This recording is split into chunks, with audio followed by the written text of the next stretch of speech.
Spy X Family was already trending worldwide before the episode even aired for us to watch it, which just puts in perspective how much anticipation was for this anime series before it actually aired. And so, Wit Studios that recently brought us Ranking of Kings and Cloverworks that brought us My Dress Up Darling has come together to tag team this series, Spy X Family, and actually bring it in animated form.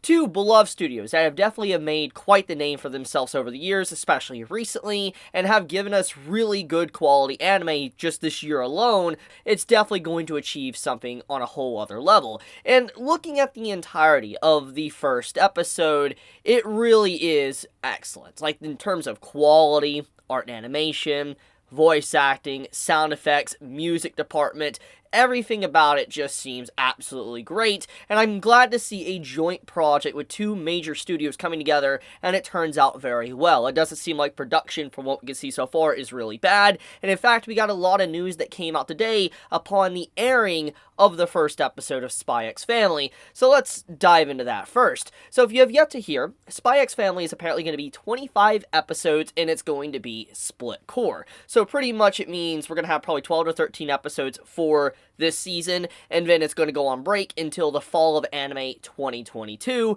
which means it's going to be in line with great series like, for instance, Bleach, that's going to be making a return in fall, and it's already a stacked season for fall, and now knowing that Spy Family is pretty much going to be integrated into that season, that is absolutely insane to think about. But obviously, the greatness doesn't stop there, so now knowing that it's basically going to be 25 episodes, it's split core, and all of this, it seems like production overall is relatively healthy for the series. Now, obviously, I could be wrong about that, but it does seem like the production of this series is doing very good.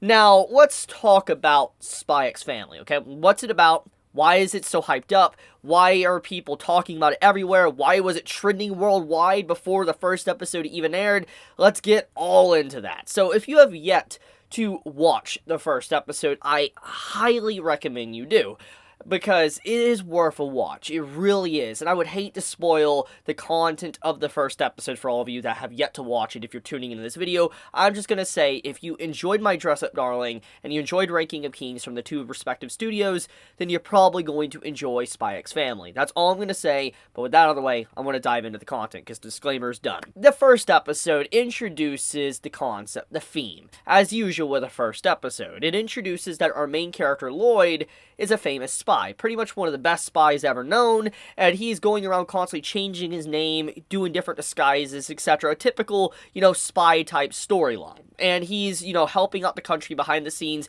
It's a job that doesn't give him any medals, it's a job that doesn't give him any praises. Nobody really knows what he does besides the ones giving him the missions. And so it's basically a thankless job. No one's truly thanking him and praising him. He's doing it because he wants to actually make the world a better place. And that's made very clear by the first episode, is that his intentions aren't corrupt, he isn't evil, he's just someone that legitimately wants to make the world a better place, and that is why he's taking upon these spy jobs. He isn't in a middle ground or whatever. It just really seems like he wants to have a good world, and I appreciate that type of character. Lloyd is a character, his overall introduction, you might assume instantly he's going to be an evil man or a bad man, because typically you might get that impression from spy series, but that's actually not what this episode really sets up. And time the ending sequence of the episode comes around, with him holding Anya and the way he doesn't want to see, kids cry, etc., it implies that he's not going to be able to let go of Anya very easily when that due date for his overall mission is over. He's probably going to hold on to her, which I'll talk more about that in a minute.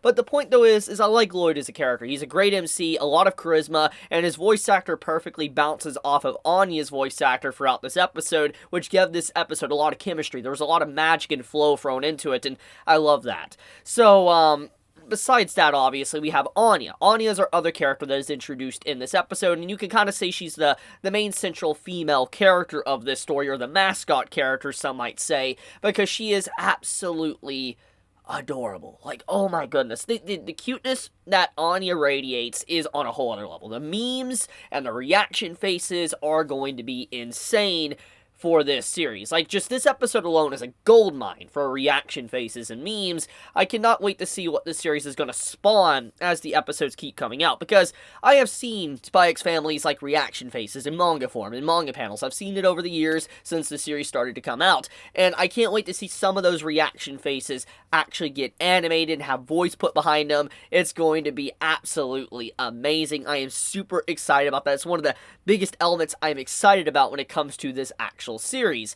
Now, Anya as a character, let's actually dive into her. She's a little girl that is a psychic, and she doesn't reveal this overall detail of herself to her foster father, Lloyd, because she was told very young, like, hey, you know, don't let anyone know you're a psychic, because if they do, you know, things could happen, they might experiment on you, etc. You know, the typical usual son finds out, you know, if you're kind of different from others, and so she locks it up inside of her and doesn't let anyone know that she's a psychic, but she uses this to her advantage to be able to get in good with Lloyd, get adopted, and be able to help him out throughout his mission in this episode. It's a very cute, you know, contrast between the characters, because you have this very stoic type character that slowly has his overall barrier of stoic nature broken down towards the end, while Anya is just cute and bubbly, trying to be intelligent like Lloyd, but really is just a little ditz, and I love her character for that, and it's just beautiful throughout the episode, just the way the characters really mesh so well with the writing, and it just really explains why this series has been so popular for so long,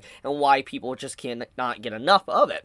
Which, let's talk about the actual story. So, Lloyd's main mission is pretty much to infiltrate into a school, meet this main head honcho guy, a part of the school, and the only way he can really get a part of this and get more information on the guy and all that, and get what he needs to do, is he needs to have a child and a family to be able to infiltrate inside. So that's where the title Spy X Family comes in. He literally needs a spy family to infiltrate into the school and get the knowledge that he needs. It's really interesting, because clearly they don't have a female character yet, the mother figure, a part of the family, and they obviously need to get that. So whoever's going to fill in that role is definitely going to be interesting, because, you know, when you look at Lloyd and how he's a spy, there's no way anyone's just going to be able to fill in that role easily. They're going to have to be someone probably on a similar type of wavelength and, you know, being a spy or something. So that is consideration for where the story can actually go. Now, I want to talk about the music, okay? So the music being jazzy and all that throughout this episode reminded me a lot of James Bond. It get me that entire vibe, or, you know, get me just like those vibes of classic spy movies, and I feel like it's very fitting choice of atmosphere that was thrown into this first episode with the music decision, because music really plays a huge part, I think, in storytelling, especially for anime. When it comes to anime, music really elevates certain individual scenes, just as voice acting does and movement, but music really can set a tone for an entire scene. Like, if there is a scene with no dialogue, if there is a scene with literally just characters showing their faces and they're moving throughout a scene, that music can really elevate your emotions in a different direction. If you're supposed to feel sad, if you're supposed to feel happy, you know, uplifted, whatever, music can be very important, very powerful, just as voice acting, just as movement. But, you know, a lot of storytelling, a lot of show don't tell is very important in these type of stories, and I think the music really does a good job with adding a whole different tone to this story that really fits the themes it's actually about. And I especially love, you know, the voice acting. I keep mentioning it, but really I need to talk about that voice acting. It is excellent. Like, hands down, some of the best performance I've heard all year long in terms of voice acting. It's really freaking good. Anya's entire voice fits her character perfectly, and so does Lloyd's character's voice. It fits him perfectly. Now, in terms of content on what to expect and where the story actually can go, I have not read far into Spy X Family, so I'm not up to date. I'm not fully anime only, but I am not, like, let's say, a manga reader that is up to date with all the content. As far as I've really gotten into the story is pretty much a little bit after the introduction of another character. I'm not going to say much because I don't want to spoil anything, but that's pretty much as far as I've gotten. I have seen panels and different glimpses in the past about certain things, but overall, I'm not really spoiling. I'm pretty much kind of going in this as anime only, and I'm excited to see this content in all its glory and see what the hype is actually about. But for now, I guess I'm going to leave it at that.